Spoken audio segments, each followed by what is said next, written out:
Being a part of something great, even a small part of something very great, gives one a sense of greatness.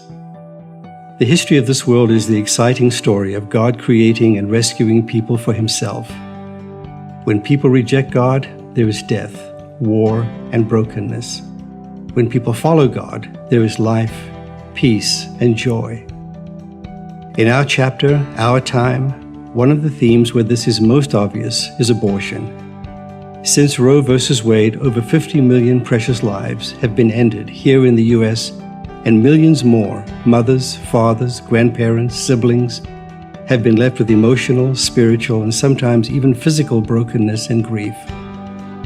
This tragedy didn't start in our time. Let's go back to just after Jesus was on earth, when every Roman father had a choice. He could legally choose to embrace the child or reject it. The unwanted newborns were taken to a particular wall outside the city and left there to die. It was illegal for anyone to interfere with these babies. But there were some people running for their own lives, hiding in catacombs, Christians they called them, who would sneak out at night and rescue these unwanted babies and raise them as their own. From the very beginning, those who followed Christ have stood together for life. Abortion did not start in current times. By the end of the first century, the apostles were teaching, do not murder a child by abortion or kill a newborn infant. Together for life with the saints through the ages, who have not only declared abortion to be wrong, but have helped mothers and babies. Basil, a pastor in Caesarea, discovered a guild of abortionists. Outraged, he preached, helped women in crisis pregnancies, educated the public, and in 374 AD helped pass one of the first laws against abortion. Dymphna was a Celtic princess who found that the handicapped and unwanted babies were being killed. She opened her home to over 60, and her kindness changed that culture to value all human life. Vincent de Paul, a minister in Paris, discovered midwives performing illicit abortions. He went undercover and exposed them. He set up programs to serve pregnant women and lobbied the government for new laws.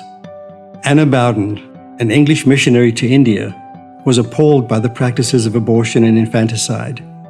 She developed rescue networks and shelters. Warned to stop, she replied, "We must rescue the perishing.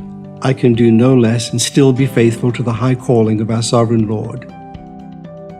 And there have been many thousands more who stood boldly together for life, even when it cost them dearly. God used them to shape their time and their place for His kingdom. We stand on their shoulders as we face the battle in our own time and place. Against the flood of death and brokenness, we love and serve those in need, speaking the truth in love. Being there when a young woman is facing an unplanned pregnancy. Are we having an impact? Yes. Together for life, not only with all the saints in history, but with thousands of pregnancy centers across the country, serving hundreds of thousands of women with love, truth, and compassion. Together we are the hands of Jesus to the helpless and hurting. Given real choices and help, many women choose life for their babies. Will you be a part of what God is doing through history, what He is doing right here? Together, we can stand for life.